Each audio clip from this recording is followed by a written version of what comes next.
Olá pessoal, bom dia para vocês. 7 horas em ponto. Hoje é dia 16 de setembro de 2025. Nós estamos começando agora mais uma edição do seu Desperta, o primeiro telejornal do dia, para que você fique sintonizado com o que aconteceu ontem e o que vai acontecer de hoje em diante. E nós começamos o jornal hoje com uma notícia muito triste, né? Um delegado que teve a ousadia de enfrentar o PCC foi assassinado brutalmente no final da tarde de ontem lá no município da Praia Grande, onde atualmente era secretário de Segurança Pública da Prefeitura da cidade. Ele havia sido delegado-geral da Polícia Civil de São Paulo, né? E teve a sua carreira à frente da Polícia Civil marcada justamente por esse enfrentamento com o PCC. Ontem, no final da tarde, ao cabo de uma perseguição numa das principais avenidas da Praia Grande, ele acabou sendo emboscado e morto depois de colidir com um ônibus, e isso realmente dimensiona a maneira como o crime organizado está se estruturando em São Paulo, a despeito de toda a violência policial, que no ano passado foi 61% maior do que no ano de 2023. Então, nós temos esse registro para fazer, né? Mais uma vez fica demonstrado aí que violência policial só leva mesmo à violência do crime organizado e a estruturação dessas instâncias criminosas que cada vez mais se parecem com os grandes grupos organizados, como a máfia, por exemplo, né, que assombrou a Itália e também os Estados Unidos ao longo das eras aí. E o governador de São Paulo continua achando que vai combater isso com um policial executando pobre na periferia das grandes cidades, né, que é o que está acontecendo aqui em São Paulo. Então esse é o destaque. Além disso, vamos falar também sobre a proposta que isenta do pagamento de imposto de renda quem ganha até R$5.000 por mês, uma proposta que virou, né, a grande ponta da lança do governo Lula, mas lá na Câmara o PL do Sóstenes Cavalcante, do Valdemar Costa Neto e do Bolsonaro travou tudo por conta da aprovação dessa proposta de anistia, que ninguém quer saber dela no país, a não ser esses líderes políticos aí que ainda sonham com o Bolsonaro disputando as próximas eleições, o que é absolutamente inviável pelo cenário que se tem hoje, né? Então é com esses dois destaques que nós vamos começando hoje o nosso telejornal, e eu já vou chamar o Alex aqui, porque eu sei que vocês estão loucos para saber das notícias sobre futebol. Cadê você, Alex? Bom dia. Bom dia, Panunzo. Bom dia, comunidade. Tudo ótimo. E você, Panunzo? Tudo bem? Maravilha. Tudo beleza. Conta para nós, Alex, o que aconteceu no mundo do futebol? Então, Panunzo, ontem foi segunda-feira, sempre é um dia bem abaixo assim no mundo do futebol. Ontem teve apenas um jogo que finalizou a 23ª rodada do Campeonato Brasileiro e foi o jogo entre Bahia e Cruzeiro. O Bahia começou ganhando com um golaço do Jean Lucas e o Sinisterra, o colombiano que foi recém-contratado pelo Cruzeiro, fez o gol de empate e aos 40 minutos o Gabigol, com um chute de fora da área no ângulo, fez o gol da virada que decretou a vitória do Cruzeiro. Lembrando que o Cruzeiro está em segundo colocado com 47 pontos, 2 jogos a mais do que o Palmeiras, então está uma briga muito boa entre Flamengo, Cruzeiro e Palmeiras pela liderança do Campeonato Brasileiro, Panunzio. Muito bom. Essa semana nós temos alguma coisa importante? Definição de campeonato, algo assim, não? Então, Panunzio, a partir de quarta-feira vai começar as quartas de finais da Libertadores. O Palmeiras vai enfrentar o River Plate lá na Argentina. Tem o São Paulo também contra a LDU. E do outro lado também tem o Flamengo contra o Estudiantes. Então, essa semana vai começar a fase mata-mata ali da Libertadores, o campeonato que tem maior importância aqui na Sul-Americana, na América do Sul para nós brasileiros. Então é isso, e eu já tô começando a ficar ansioso para esse jogo de amanhã contra o River Plate, Panunzio. Eita nós, hein? Haja Isso. Coração, hein? Isso, vamos nessa, Panunzio. Tá bom dia para nós, Alex. E bom dia para você também que está ligando agora aí no ICL. Eu vou começar agora a dizer para vocês quais são os assuntos do dia hoje, a partir da leitura da capa do nosso site na internet, icl.com.br, né? Tá aí na capa para você. A manchete principal é essa, que destaca a morte do ex-delegado-geral da Polícia Civil de São Paulo, que foi executado pelo PCC com mais de 20 tiros no fim da tarde de ontem à noite, né? O segundo destaque diz respeito à tramitação do projeto do imposto de renda. Como eu falei logo na abertura do jornal, o líder do PL, Sóstenes Cavalcante, está travando o projeto da anistia. Agora eu vou dizer para vocês o seguinte, tem um problema aí. Por quê? Porque isso precisa ser aprovado até o fim do ano para valer para 2026. Senão, mais de 20 milhões de brasileiros que seriam beneficiados vão ter que continuar pagando imposto de renda. Bota na conta desse cara aí, tá? se o imposto de renda for cobrado no ano que vem, Sóstenes Cavalcante, principalmente Bolsonaro e seus asséculas lá na Câmara dos Deputados, que paralisaram a tramitação de um projeto que é absolutamente popular e por isso teve a adesão de praticamente todos os parlamentares quando da votação do regime de urgência para a sua tramitação. E agora está tudo parado lá porque o PL está insistindo nessa pauta impopular da anistia para o Bolsonaro, porque a anistia para os bagrinhos do 8 de janeiro não adianta nada. O que eles querem, estão se lixando para eles.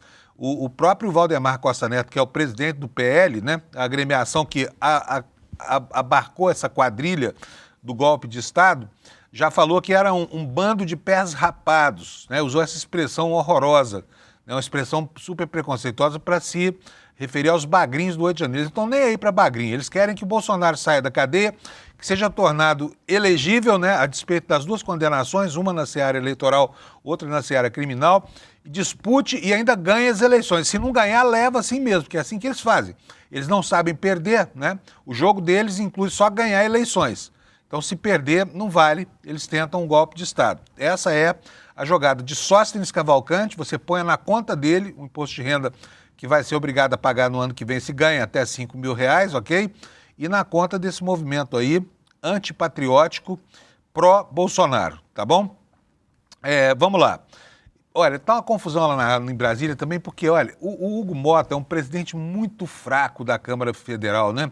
Ele não tem autoridade nenhuma sobre a Câmara e quem manda, na verdade, é o padrinho político dele, o Arthur Lira, que resolveu se aliar com os defensores da proposta de anistia. Então, é desses aí que a gente deve debitar o andamento lerdo dessa proposta, né? E se der errado, no ano que vem, o dinheiro que vai ser pago por essa gente que está tão esfolada, né, de todos os lados, que é a classe média brasileira. A base da pirâmide da classe média brasileira, que poderá deixar de pagar imposto de renda caso o projeto seja aprovado, mas está nas mãos de gente da qualidade desse Sóstenes Cavalcante e de outros bolsonaristas aí. Temos uma boa notícia aqui na área da ciência, né? Para quem tem o Alzheimer na família como estigma, a ciência identificou alguns alimentos e está aqui no site do ICL para as pessoas que querem evitar o risco de demência e de Alzheimer, né? Então, você lendo essa reportagem, você vai saber o que você deve evitar e o que você deve comer se quiser diminuir os riscos de incidência dessa doença. A Espanha tomou uma medida radical em relação ao comportamento de Israel, está pedindo a proibição da participação de atletas desportivos em competições internacionais. E aqui no Brasil, o ministro Alexandre de Moraes mandou os policiais responsáveis pela guarda de Bolsonaro no domingo, no dia em que ele foi fazer exame, explicarem por que deixaram ele tanto tempo lacrando na porta do hospital, uma vez que ele está condenado, ele está sob medidas cautelares e ficou lá paradão fazendo cara de paisagem para que todo mundo registrasse a cena, né, e projetasse para gerar comoção, porque estão numa campanha aí no Twitter, então isso é marcante, para transformar Bolsonaro numa vítima frágil de um sistema corrompido e venal que teria feito com que ele ficasse com essa expressão de tristeza, não só porque ele tentou dar um golpe de Estado, né? E, paralelamente, nós temos, não está aqui no ICL, mas eu vou registrar para vocês, ontem nós mostramos aqui Valdemar da Costa Neto. Aliás, Alex, pega para mim esse vídeo de ontem, por favor, e bota aí, porque nós vamos precisar dele, tá bom? O Alex está providenciando o vídeo aqui para que, se você não viu ontem, você veja hoje.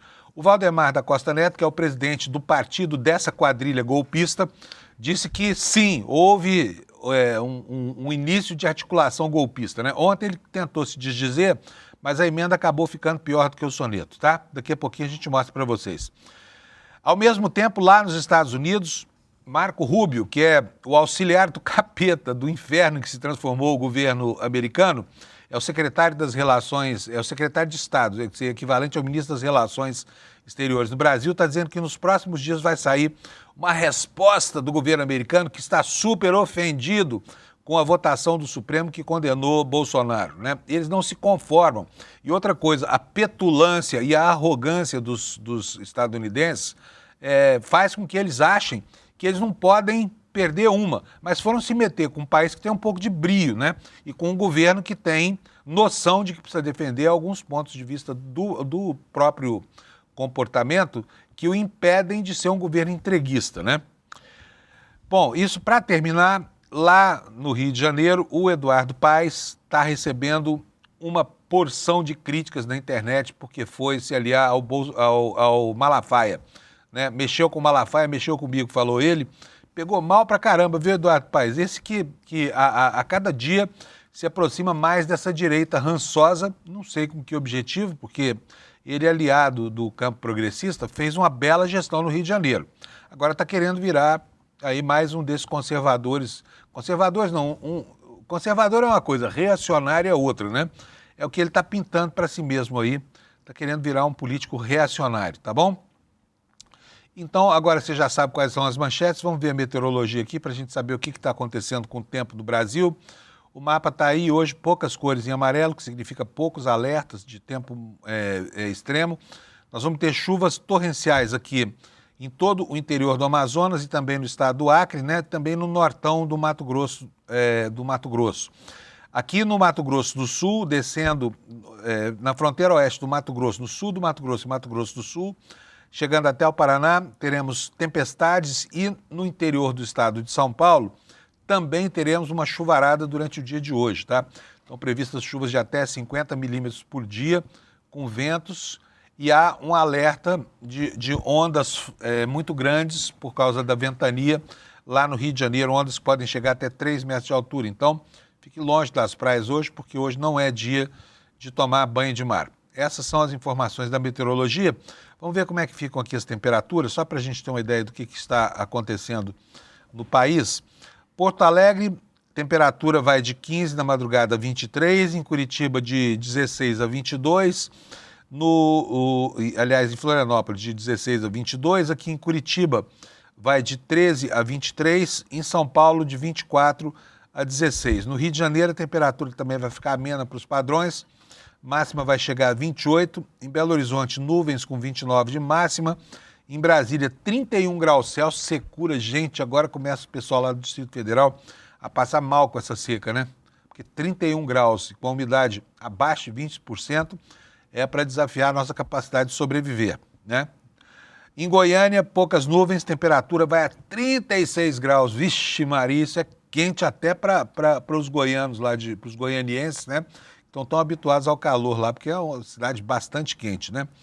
Aqui em Campo Grande, 39 graus Celsius de máximo, os ponteiros chegando a quase 40, e em Cuiabá, 38. Engraçado porque Cuiabá, que é a caldeira do Brasil, a temperatura está menor do que é na capital do estado vizinho, Mato Grosso do Sul. Vamos ver Teresina, só por curiosidade, 37 graus, mais fresco do que aqui para baixo, né? Fortaleza, 30, capitais do Nordeste, todas elas aí beirando os 30 graus, 29 para 30 graus. E tem chuva também no litoral, desde o sul da Bahia até o estado de Pernambuco. Previsão é essa, tá bom? Então essa é a meteorologia.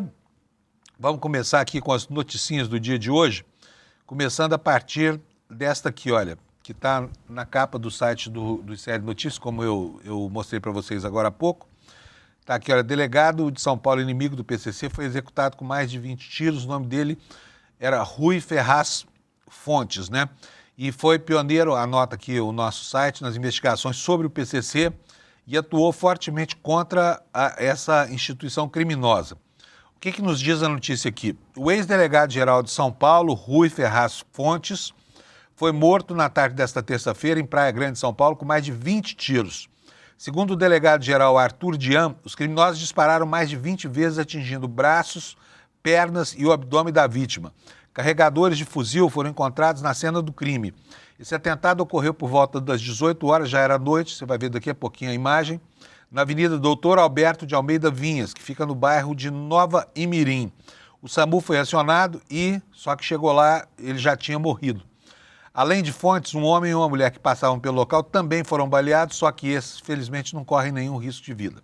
De acordo com a Secretaria de Segurança Pública, policiais militares localizaram o veículo usado na execução e equipes de inteligência atuam agora para tentar identificar e responder e prender os responsáveis, tá bom? E aqui nós temos um pequeno currículo do delegado Rui Ferraz Fontes. com mais de 40 anos anos de carreira na Polícia Civil, comandou divisões como o DEIC, DENARC e o DHPP, além do DECAP. Foi pioneiro nas investigações sobre o PCC no início dos anos 2000 e teve papel central no enfrentamento aos ataques da facção em 2006. Entre 2019 e 2022, ele chefiou a Delegacia Geral de Polícia, período em que liderou a transferência de líderes do PCC para presídios federais de segurança máxima.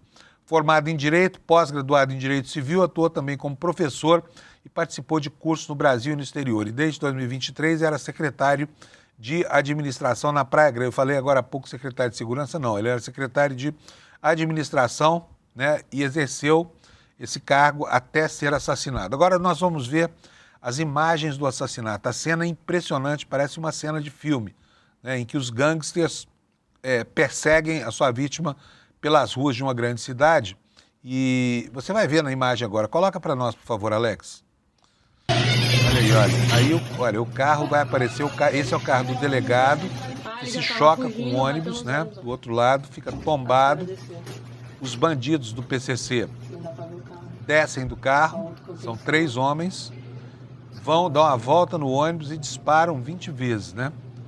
É uma execução muito rápida. Olha, eles já vão retornar agora para o carro. Olha, tem um quarto homem ali, que é o motorista do carro, já fazendo a manobra, dando marcha ré. Os outros entram e vão embora. Como eu disse antes, esse carro já foi localizado e agora, a partir dos indícios desse... Olha, agora nós temos aí a cena logo depois do assassinato, né? Uma pessoa com telefone celular para minutos depois que houve o assassinato. E está aí o carro do ex-delegado-geral, o corpo dele está lá dentro, obviamente nós não vamos mostrar, porque o nosso objetivo aqui não é assustar ninguém. E ele já morto dentro do veículo, as pessoas falam, olha, agora já não há mais o que fazer por ele. Então tá aí. E olha, eu gostaria muito de compartilhar com vocês uma análise do jornal, eu estou falando aqui de um jornal de direita, tá? Do estado de São Paulo. Por quê?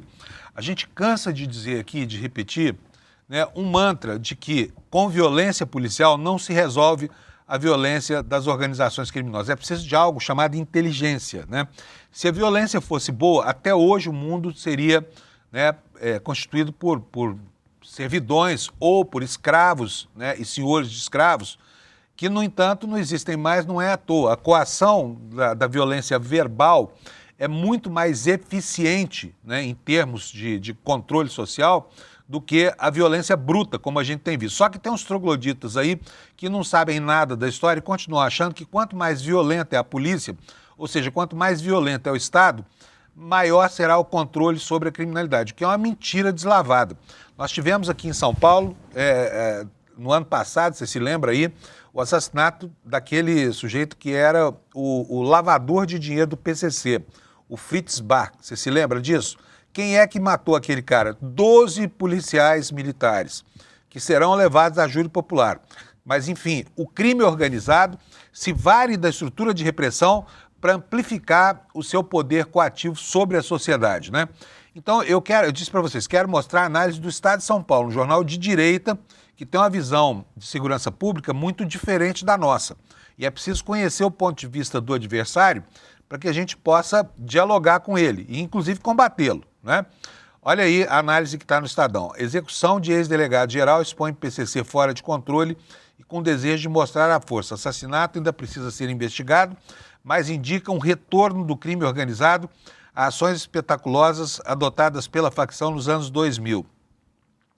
Olha, quem escreveu isso aqui foi o Rafael Ocadipani. Ele não é um sujeito de direita, mas a análise dele foi abrigada pelo Estadão, tá bom? Vamos lá. O ex-delegado-geral do Estado de São Paulo, Rui Ferraz Fontes, assassinado em Praia Grande, enfrentou o primeiro comando da capital durante toda a sua carreira. Prendeu grandes figuras da facção e era o delegado-geral quando o Marcola, que é o líder máximo do PCC, foi transferido para uma penitenciária de segurança máxima em Brasília em 2019. Ele era um símbolo da Polícia Civil de São Paulo. Esse novo atentado mostra que o crime está voltando às ações espetaculosas como eram os ataques de rua nos anos 2000. E faz lembrar também a emboscada que matou em março de 2003 o magistrado Antônio José Machado Dias, o Machadinho. então juiz corregedor dos presídios em Presidente Prudente, a poucas quadras do fórum. O crime mais recente nesse sentido havia sido em novembro de 2024, quando Antônio Vinícius Gritzbach, que eu mencionei agora há pouco, o delator do PCC, foi fuzilado pela facção no aeroporto de Guarulhos. Só que agora é mais grave, porque se trata de uma autoridade, não é um elemento vinculado ao crime, ao contrário, é alguém que o combateu, né? A facção, segundo o Cadipani, quer mostrar força. É claro que a morte de Rui Ferraz precisa ser investigada.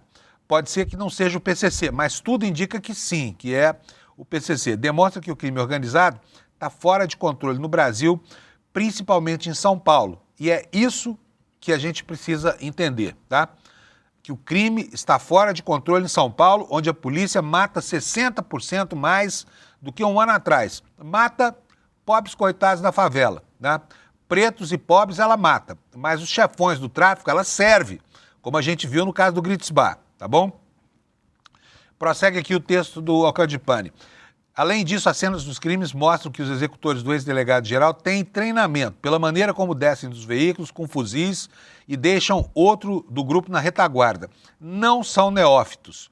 As investigações precisam ser rápidas e as forças do Estado devem se unir para encontrar quem fez isso e também qual a motivação do crime. O importante nisso, repito, é mostrar, está muito claro e demonstrado que violência não gera controle da violência. Violência gera apenas mais violência.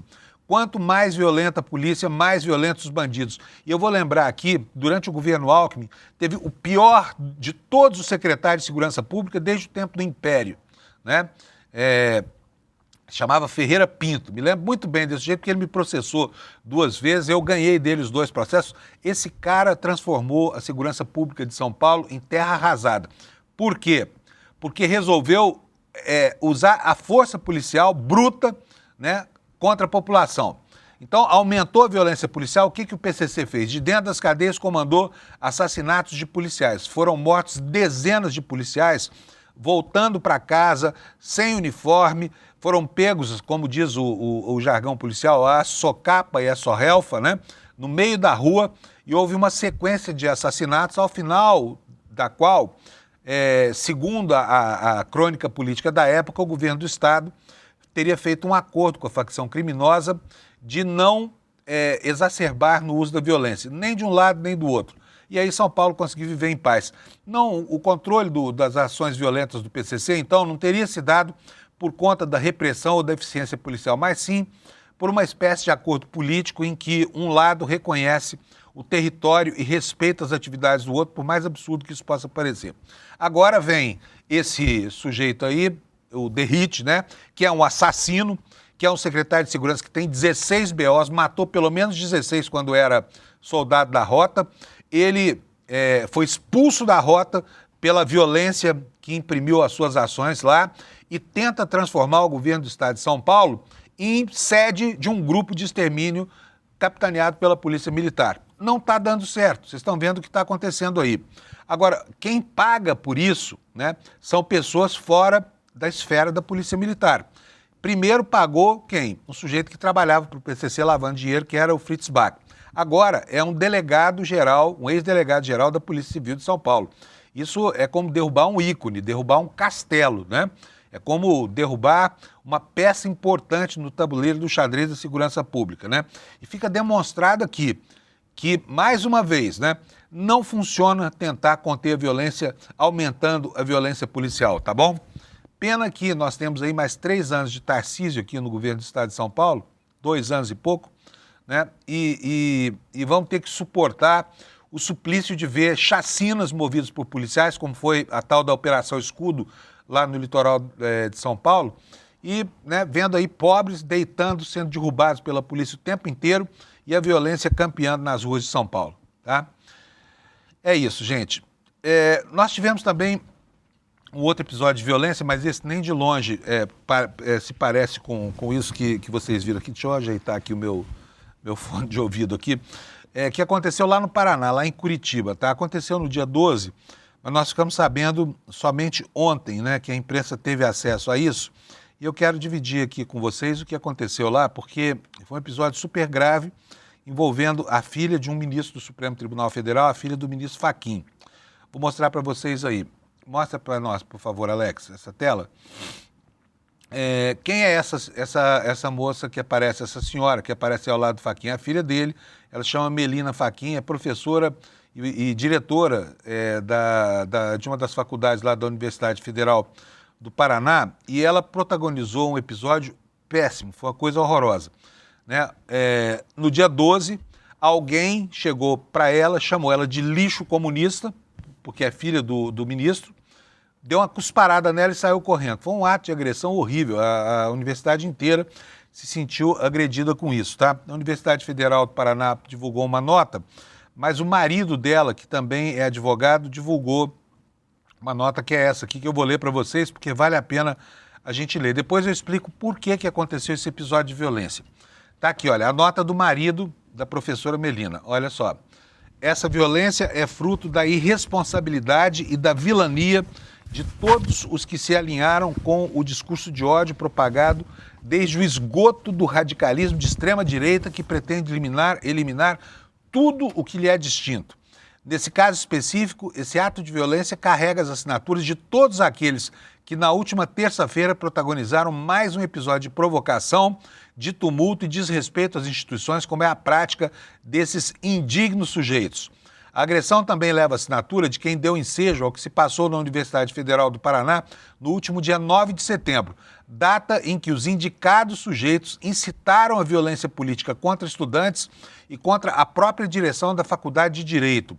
Aos bolsonaristas, aos intolerantes e principalmente aos covardes, estejam atentos. Não haverá demonstração. Vocês nunca mediram as consequências das suas palavras e dos seus atos. Nós também não mais mediremos. Né? E aqui eu paro para fazer um comentário, porque isso, ainda que em defesa de uma causa justa, é um aumento do nível de violência no debate político, né? Quer dizer, a pessoa que toma a frente do Estado para resolver um problema de segurança da sua família, ela está incorrendo em um erro, né? À luz do processo civilizatório. E é o que fez o marido da professora Melina. Bota na tela para a gente pertinho, para a gente poder continuar lendo, Alex. Isso, olha aí, olha. Se alguma coisa além acontecer com a professora Melina ou com alguém da nossa família, vocês não serão apenas os responsáveis, vocês receberão o mesmo jugo. E se o porco imundo que atacou a professora tiver o mínimo de coragem, se apresente a mim, mostre a cara e veremos como as coisas se resolvem. Né? Quer dizer, uma ofensa que, na ausência da possibilidade de resolver isso com a Força de Segurança do Estado, o próprio marido da professora tenta resolver com a sua capacidade de reação pessoal. Ninguém é a favor de que isso aconteça. Mas será que existe alternativa a isso? Vamos ver então aqui. Eu não estou defendendo violência, tá? Pelo amor de Deus, eu sou totalmente contra o uso da violência. Acho que o Estado está aí para justamente poder fazer esse tipo de coisa e impedir que as pessoas sejam agredidas na sua dignidade, na sua honra e na sua integridade física. Mas olha o que aconteceu no último dia 9. Vou botar na tela para vocês aí.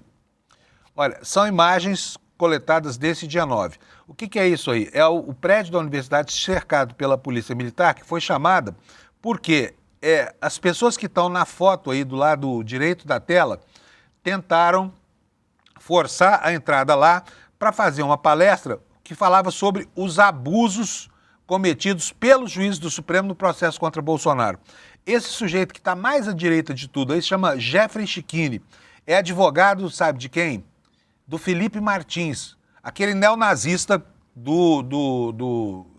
da trama golpista, tá? Que foi assessor de relações internacionais. Felipe Martins, você se lembra do nome dele?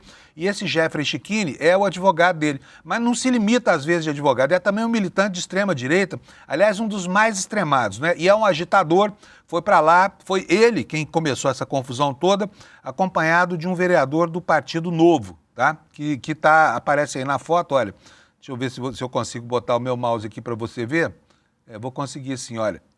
Tira a tarja para mim, Alex. Olha, esse aqui, ó.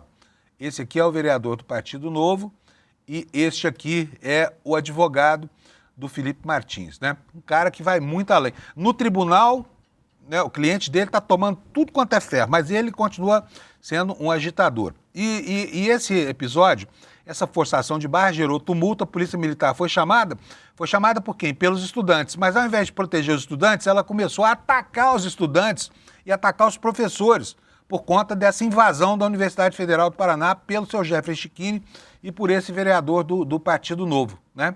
Então, deu ruim nesse dia, a PM atacou os manifestantes que eram vítimas lá na universidade, né? Invadiu a universidade, foi um desastre. E são esses aí que o marido da professora Melina responsabiliza por esse gesto de agressão que aconteceu. E esse gesto de agressão recebeu várias menções de solidariedade, eu vou mostrar uma delas para vocês aqui, é do ministro Gilmar Mendes, né, que saiu comovido, que estava em defesa da dignidade da família do colega de toga lá, do ministro Fachin. Ele diz o seguinte: expresso a minha solidariedade à professora Melina Girardi Fachin, covardemente agredida ao deixar a Faculdade de Direito da UFPR, onde leciona e exerce a função de diretora. É inaceitável que divergências ideológicas sejam convertidas em instrumento de intimidação, especialmente em universidades que devem ser dedicadas ao pluralismo e ao respeito. Esse é o ministro Gilmar Mendes, então, falando sobre esse episódio da agressão à filha do ministro Fachin, o que denota que as coisas realmente não vão bem no Brasil, assim como não vão bem de resto em todo o planeta, né? Lá nos Estados Unidos, por exemplo, onde um regime de direita radicaliza, coloca a polícia para prender os mais frágeis, né, e os mais vulneráveis, que são os imigrantes paupérrimos aí que estão nas periferias de lá também, os negros daquele país, as coisas não vão bem. Nós tivemos aí o assassinato do Kirk, né, que é um radical de direita, e isso inflamou a violência.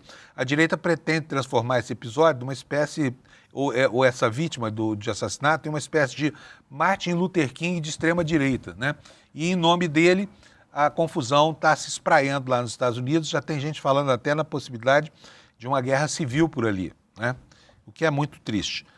Eu vou voltar aqui, então, para as notícias, para que a gente possa dar sequência ao noticiário político. Já são 7 horas e 32 minutos e eu quero falar sobre isso aqui, olha, que você vai ver na sua tela. Quem? O líder do PL, Sóstenes Cavalcante, tá? Está travando o projeto da isenção do imposto de renda na Câmara e quer, para destravar tudo, que aprove lá na marra a anistia, né? 70% da população brasileira, para ser mais exato, 60% da população brasileira não querem nem saber de anistia para Bolsonaro nem para ninguém. Mas o PL acha que pode, né, na marra, forçar a Câmara dos Deputados a se reunir para votar o projeto de anistia, né? E agora está travando o trabalho do Congresso lá em Brasília e o governo tenta uma saída pela esquerda. E com quem? Com Renan Calheiros. Vou ler para vocês aqui agora. A matéria é do Kleber Lourenço, está no nosso site aí, no icl.com.br. Ela diz o seguinte: a ampliação da faixa de isenção do imposto de renda, considerada uma das principais promessas sociais do governo, transformou-se em um dos principais campos de batalha da política em Brasília neste semestre. A proposta enviada pelo Executivo em março, que eleva a faixa de isenção para rendimentos de até 5 mil, avançou em julho na Comissão Especial da Câmara, só que desde então ela segue paralisada no plenário. Deputados e aliados do Palácio do Planalto apontam que a causa é muito clara. A pauta da anistia dominou a agenda da casa, engessando a tramitação de outras matérias de interesse do governo e criando um bloqueio que ameaça o calendário da isenção do imposto de renda e pode, sim, frustrar expectativas de milhões de contribuintes. O atraso na Câmara gera preocupação tanto no Executivo quanto no Senado, a casa que está ali ao lado, né? O Planalto vê na proposta um instrumento central de narrativa social e política com impacto direto no bolso dos trabalhadores da classe média e da base eleitoral lulista. Já no Senado, o temor é que a postergação para além de 2025 impeça a vigência em 2016, esvaziando a promessa do governo e causando desgaste institucional. Por que se teme isso? Olha, nós já estamos aqui caminhando, hoje já é dia 16 de setembro, nós já estamos no meio de setembro, né? Então nós temos aí praticamente mais 1 mês e meio de trabalho na Câmara, porque depois vem a votação do orçamento e com tudo isso aí fazendo volume na pauta, a aprovação fica cada dia que passa mais complicada. E essa proposta tem que ser aprovada até o fim deste ano, por quê? Porque tem o princípio da anualidade. Qualquer novidade na área fiscal tem esse princípio da anualidade, só vale se for aprovado no ano base anterior, que é agora. Então, tem que ser aprovado até o fim desse exercício. Se passar o ano sem que a votação termine e o projeto seja promulgado, ele só vai valer a partir de 2027. E aí, o benefício de 2026 fica impossibilitado, né? 20 milhões de pessoas vão continuar pagando imposto de renda quando poderiam não pagar. E o governo deixa de lucrar os dividendos políticos de ter sustentado essa proposta, de ter sido o autor dessa proposta, de ter se empenhado por ela. E aqui a matéria segue explicando agora qual é a vacina, porque você já viu qual é o veneno. Agora vamos saber qual é a vacina. Foi nesse contexto que o presidente da Comissão de Assuntos Econômicos, que é quem? O senador Renan Calheiros, do MDB de Alagoas, é um aliado do presidente Lula, anunciou na manhã desta segunda a intenção de retomar um projeto de 2019 apresentado pelo líder do MDB no Senado, o senador Eduardo Braga. A proposta é praticamente um atalho. Em vez de aguardar indefinidamente na Câmara, o Senado, então, assume o protagonismo aprovando esse projeto de 2019 e criando, assim, um fato político que vai pressionar a Câmara dos Deputados. Em um vídeo divulgado nas redes, Renan afirmou o seguinte: o governo enviou ao Congresso Nacional uma proposta muito importante. Ela isenta do pagamento do IR quem ganha até 5 mil por mês, proposta apresentada em 18 de março deste ano e só em 16 de julho, 4 meses depois, foi votada em uma comissão especial na Câmara dos Deputados. Pela lentidão inegável e como presidente da CAI no Senado Federal, quero contribuir para agilizar a proposta pelo que ela representa para a sociedade brasileira. Em nome da economia processual legislativa, decidi pautar na Comissão de Assuntos Econômicos o projeto do senador Eduardo Braga, de 2019, que também trata da isenção para quem ganha até 5 mil. Assim, vamos permitir que 20 milhões de brasileiros e brasileiras deixem de pagar o imposto de renda já em 2026. Essa declaração foi seguida de críticas ainda mais duras nos bastidores. Uma pessoa próxima ao senador afirmou o seguinte: uma proposta enviada em março, 4 meses depois, uma votação em comissão especial em julho, e depois congelada. Uma tramitação anômala para uma coisa que beneficia 20 milhões de pessoas. Estamos em setembro e tem a anuidade, esse princípio que eu falei agora, que obriga a aprovação antes do dia 31 de dezembro, antes da virada do ano, né? Para vigorar em 2026, precisa aprovar em 2025.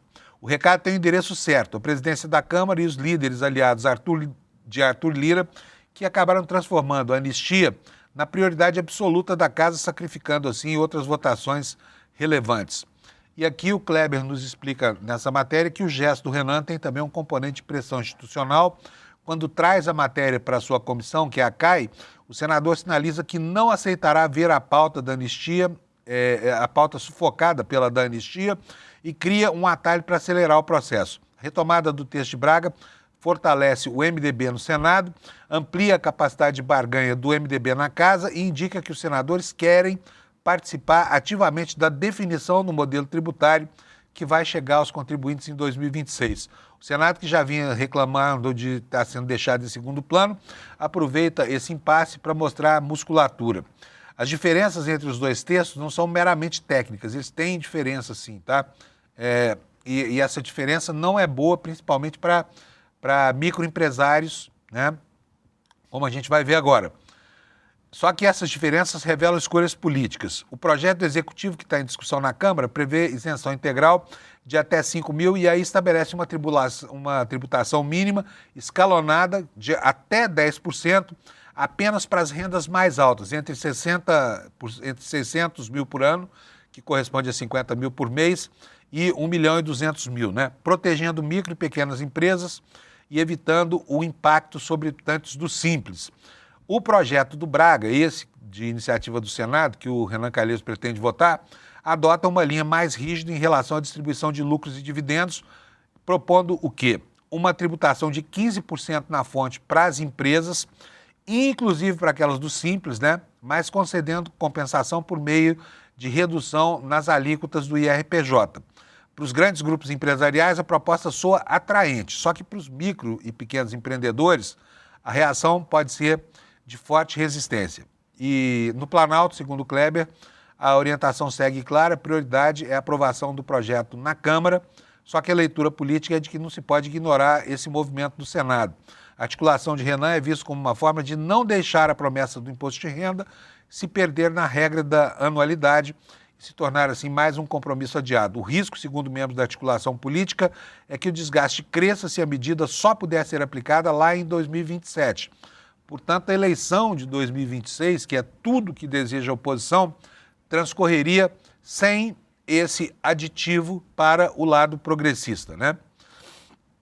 Olha, o Senado, ao expor essa paralisia, transfere o uso do atraso para quem? Para Hugo Mota, né? Que não tem tido a competência necessária para fazer avançar uma pauta tão tranquila quanto essa, que é uma pauta, não é consensual, é unânime, né? Porque não há um parlamentar no Congresso inteiro que não queira essa redução. O que eles estão fazendo lá é embargar essa pauta justamente para criar pressão política sobre a anistia.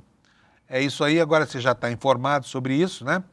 E olha só, aqui talvez uma razão para explicação, uma razão que explica o motivo desses movimentos que a gente entende como movimentos de fraqueza de Hugo Mota. Pode ser que não seja só isso, só incapacidade gerencial, né? Para, enfim, tocar os trabalhos lá na Câmara.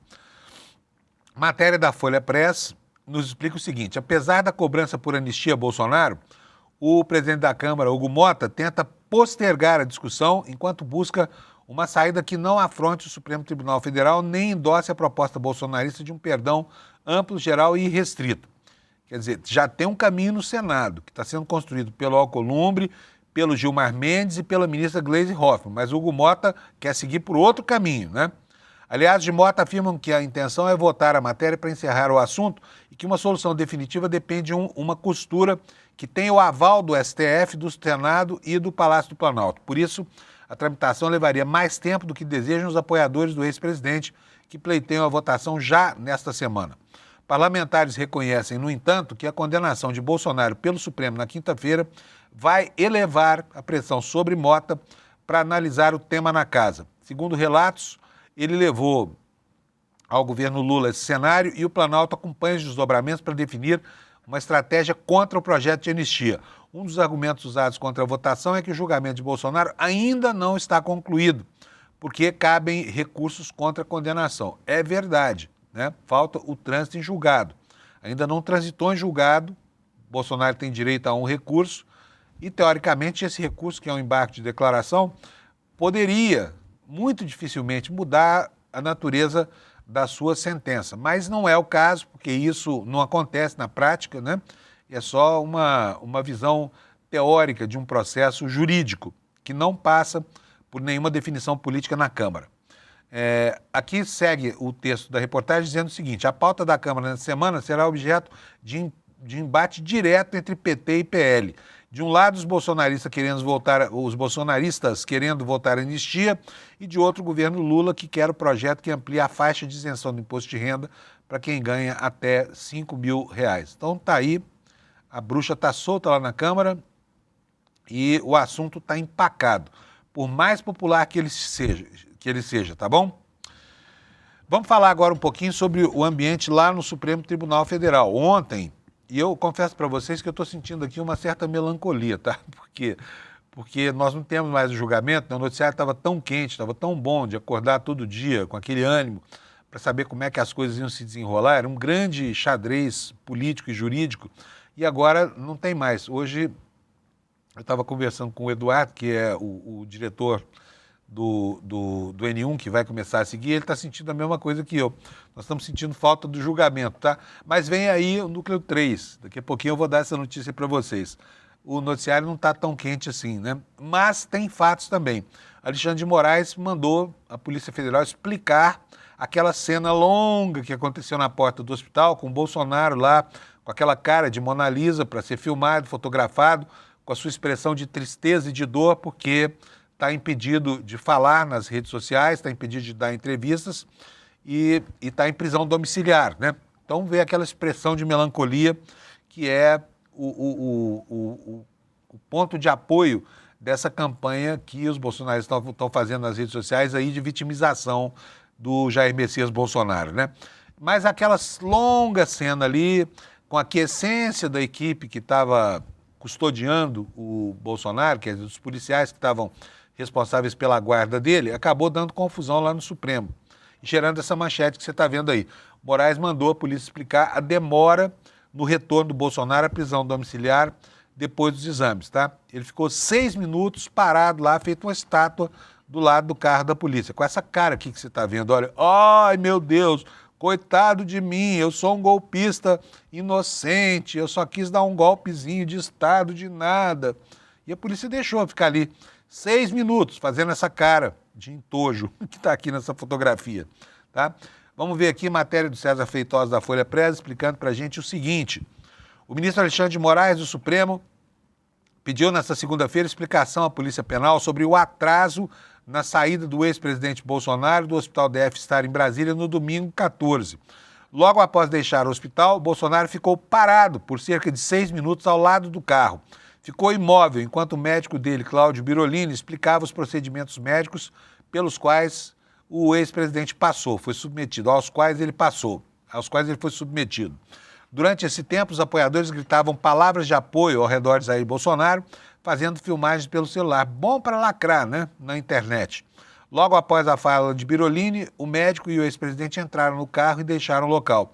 No despacho dessa segunda-feira, Moraes pede detalhes sobre o procedimento adotado pela Polícia Penal no caso, desta seguinte maneira, abre aspas, oficia-se a Polícia Penal do Distrito Federal para que, no prazo de 24 horas, envie aos autos relatório circunstanciado sobre a escolta realizada com informações do carro que transportou o custodiado, agentes que o acompanharam no quarto e o motivo de não ter sido realizado o transporte imediato logo após a liberação médica. O ex-presidente foi ao hospital do DF Star no domingo para fazer um procedimento médico, retirou 8 pintas da pele, e para verificar, né, suspeitas aí, possibilidade de ocorrência de câncer, que é muito comum, não quer dizer que Bolsonaro está com câncer, tá? Tem gente aí na internet dizendo que Bolsonaro está com câncer. É mentira, não está com câncer nada. Ele extraiu 8 pintas do corpo e essas pintas estão passando por uma biópsia agora para ver se está tudo bem com ele. E a gente deseja boa saúde ao Bolsonaro, tá? Ninguém está desejando que o Bolsonaro fique doente, não. Até porque ele vai ter 27 anos e meio para cumprir na cadeia e a gente espera que ele tenha condição de curtir cada um desses dias dos 27 anos e 3 meses que ele vai levar no cumprimento dessa pena, para entender a gravidade do seu comportamento, né? Aliás, os dois presidentes citam a saúde como argumento para que ele cumpra a pena em casa após a condenação por tentativa de golpe de Estado. E como revelou a Folha, seus advogados pretendem argumentar risco caso ele seja obrigado a cumprir pena em um presídio da PF, em um presídio ou na PF, lá em Brasília. O ex-presidente está em pânico com a possibilidade de ser enviado para uma cela no complexo penitenciário da Papuda, segundo seus aliados. Tem medo de passar mal no local e não ter atendimento médico apropriado, ou de ser maltratado por outros presos com quem eventualmente tenha que conviver. Então vai estar aí um chefe de quadrilha convivendo com outros chefes de quadrilha. Desculpa, hein? E não se sabe quem é que é mais perigoso, né? Se a pessoa que tentou golpear o país inteiro ou se a pessoa que assaltou um ou outro aí na rua ou coordenou uma quadrilha de traficantes. Quem será que é mais perigoso para a nossa segurança pessoal, né? O fato é que é o seguinte, olha, o que os advogados especialistas em direito penal dizem é que a pena do Bolsonaro obriga ao cumprimento, pelo menos do início da pena, em reclusão, que significa o seguinte, numa cela mesmo, entendeu? Mas eu quero lembrar aqui que o Lula, por exemplo, cumpriu a pena, não tem nem comparação o tipo de condenação, mas vamos lá, o Lula também teve direito a uma sala especial na Polícia Federal lá em Curitiba. Então espera-se que o Bolsonaro comece por aí a cumprir a sua pena. Ele que disse que nunca seria preso, que seria morto ou seria reeleito, mas que jamais iriam prendê-lo, né? Tá aí, tá preso em casa, vai ficar preso e as chances ainda hoje de uma anistia que o tire da cadeia são mínimas, tá? Por mais barulho que o PL esteja fazendo nesse momento lá na Câmara dos Deputados. E tem gente que tem cheiro para a política, que sente de longe, né, o cheiro das tramas, até porque é um protagonista delas, Michel Temer. Michel Temer foi para o Roda Viva ontem à noite. Olha ele aí, ó, na capa aqui do nosso, do site da TV Cultura, né? Essa aqui é uma matéria que antecedeu a transmissão, mas foi feita depois que ele já havia concedido a entrevista. E aqui, olha, há declarações dele que são interpretadas como aprovação a um movimento de descolamento do Bolsonaro movido por parte do PL, né? E o que disse o Temer a respeito disso? Eu acho que o Valdemar tem uma certa razão, acho que está começando a virar a página. E virar a página não significa que não haverá bolsonaristas, mas não bolsonaristas que apoiam o Bolsonaro, bolsonaristas que apoiam o que ele fala, fazia e dizia, que pode ser recaptado por esses que serão eventualmente candidatos à presidência e à vice-presidência. Eu acho que Valdemar Costa Neto deu uma palavra adequada, talvez esse objetivo político eleitoral, sair do Bolsonaro sem desprezar os eleitores bolsonaristas. Quer dizer, o Temer acha que o Bolsonaro está sendo largado pelo partido dele já, né? E vamos lembrar aqui que ontem, e eu vou repetir o vídeo para vocês, pedir para o Alex pegar mais lá para trás, para que a gente veja exatamente a declaração que o Valdemar Costa Neto deu no último sábado lá em Itu, num festival caipira lá do qual ele participou. Alex, roda para nós e vamos ouvir com atenção o que o Valdemar Costa Neto disse, se você não ouviu antes, se você ouviu, ouça de novo e vamos ver o que isso significa. Roda para nós, por favor, Alex. Olha, houve um planejamento de golpe, mas nunca teve o golpe efetivamente. No Brasil, a lei diz o seguinte: se você planejar um assassinato, planejou tudo, mas não fez nada, não tentou, não é crime. O golpe não foi crime. Ou seja, ele disse com todas as letras que houve sim um planejamento de golpe. E todo mundo está se perguntando assim, mas esse Valdemar é doido? Que diabo de declaração mais disparatada da boca dele é essa aí? Olha, ele de louco não tem nada, né? O Valdemar é uma raposa, todo mundo sabe, tem uma capacidade de sobrevivência e uma resiliência gigantes, né? Ele já estava preso no Mensalão, saiu de lá, pegou o PL no contrapé, tutelou o partido e manda no PL desbragadamente. Ele é um político muito esperto, né? Então, o que ele quereria com declarações como essa? Tem gente que está interpretando que ele está queimando Bolsonaro, sinalizando claramente que Bolsonaro é um golpista e o próximo passo seria, então, a desconexão entre PL e ele. Mas ontem ele falou que não, foi mal interpretado, eu disse uma bobagem, não era exatamente isso que eu quis dizer, eu quis dizer que havia um movimento golpista. Mas ele disse o que disse, e de Valdemar Costa Neto não se espere erros que não sejam erros voluntários, tá? Erro involuntário ele não tem, não com relação ao gradiente político do país, tá? Não com relação à temperatura política do país e ao seu protagonismo à frente do PL. Será que o PL já rifou o Bolsonaro? Né? O líder do partido acha que não. Na Câmara ele continua aprontando, segurando a pauta da anistia e tudo mais. Gente, vamos passar para o próximo capítulo da trama golpista, então? O próximo capítulo, olha, está aí na tela para vocês. O Procurador-Geral da República está pedindo a condenação de 8 quilos pretos de um policial federal. A PGR, Procuradoria-Geral da República, pediu ontem a condenação de 9 réus do núcleo 3 da trama golpista. Na semana passada, Bolsonaro e outros 7 do núcleo crucial foram condenados pelo Supremo. Dos 10 réus do núcleo 3, 9 devem ser condenados, segundo a PGR. Esse grupo é formado por 8 militares, quilos pretos todos eles, e um policial federal que era o responsável pelo monitoramento. É aquele que falou que era preciso matar muita gente. Vocês se lembram dele? Vamos lá, quem são esses caras? Estevam Caos Teófilo Gaspar de Oliveira, general, Bernardo Romão Correia Neto, coronel, Fabrício Moreira Bastos, coronel, Márcio Nunes de Rezende Júnior, coronel, Hélio Ferreira Lima, tenente-coronel, Rafael Martins de Oliveira, tenente-coronel, Rodrigo Bezerra de Azevedo, tenente-coronel, Sérgio Ricardo Cavalieri, tenente-coronel, Vladimir Matos Soares, policial federal. Então, aqui nós temos, olha, todos menos um são militares. No núcleo 1, no núcleo crucial, todos menos 2 eram militares de altíssima patente, tá? O que aconteceu? Esses réus devem ser condenados pelos mesmos 5 crimes que a Procuradoria pediu a condenação do Grupo 1, que você viu na semana passada, organização criminosa, tentativa de abolição violenta do Estado Democrático de Direito, dano qualificado por violência e grave ameaça contra o patrimônio da União e prejuízo para a vítima, além de deterioração de patrimônio público tombado. O 10º réu, assinala aqui a reportagem, é o tenente-coronel Ronald Ferreira de Araújo Júnior. No lugar da condenação, a PGR pede que ele seja enquadrado por incitação ao crime. E dessa forma o militar vai poder negociar um acordo para obter benefícios mais pertinentes. Não houve elementos adicionais para vinculação de Ronald com os envolvidos na trama golpista. No caso do acusado Ronald, contudo, diz aqui o relatório da Procuradoria-Geral da República, as provas até então produzidas conduziram apenas à prática pontual de conduta incitatória, não sendo possível diferenciá-lo dos demais militares que assinaram e compartilharam aquela carta golpista, lembra? É razoável, portanto, a desclassificação da sua conduta para enquadrá-la apenas como a incitação ao crime.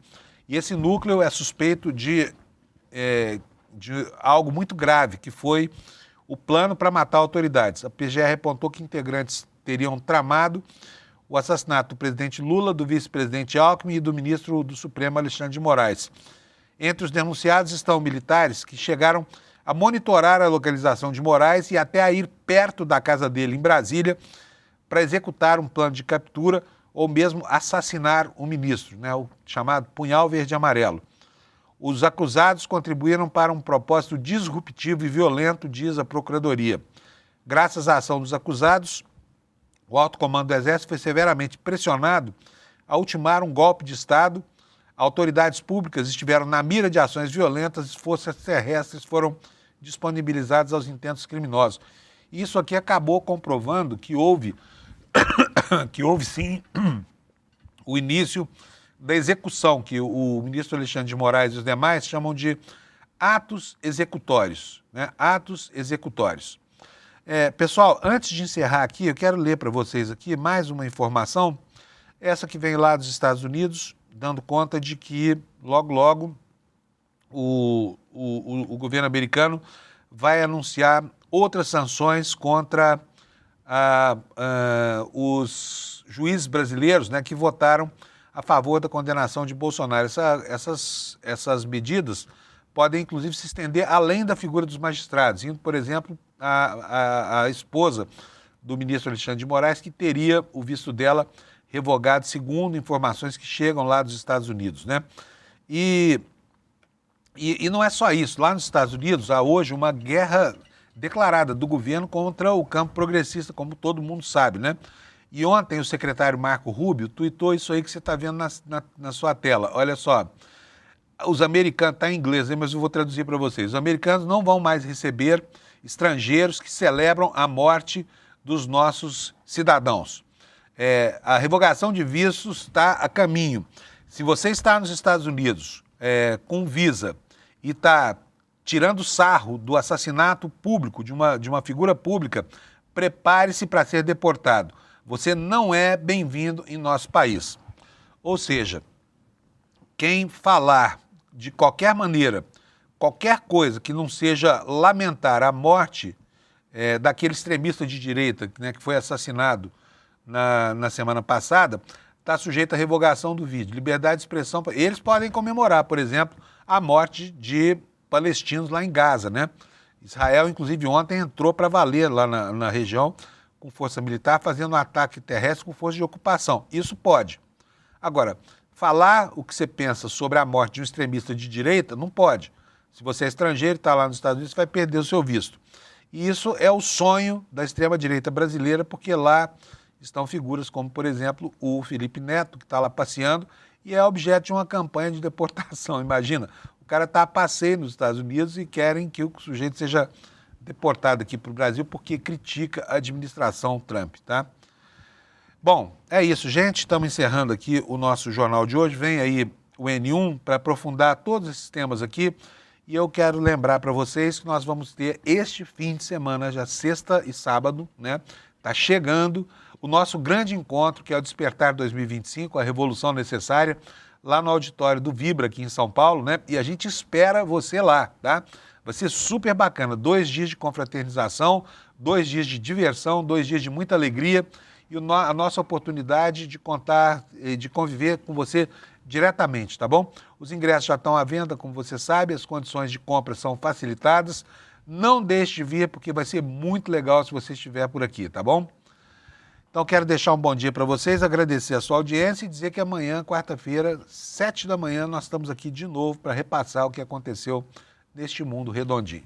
Tchau, obrigado pela sua audiência. Ano passado estava lotado, mais de 4.000 pessoas vibrando com Serginho Grosman, Renato Freitas, Fátima Bernardes, Mocotó, Bela Gil. Eu me arrepio só de lembrar. E esse ano, em 2025, a gente vai fazer um evento ainda maior. Nunca foi tão necessário reunir as pessoas, conversar sobre as mudanças que o mundo está passando. E a gente reuniu o maior conjunto de nomes para se apresentar nesse palco. A gente vai ter aqui, esse ano, o Miguel Nicoleles para falar de inteligência artificial, a Marina Silva para falar da questão do meio ambiente, Frei Beto, Leonardo Boff, a ativista Leida Guevara, filha de Che Guevara. A gente vai ter aqui também palestras com os nossos especialistas de marketing, de negócio, de redes sociais, falando sobre as transformações que estão acontecendo no acesso às redes, na comunicação. Vai ser espetacular.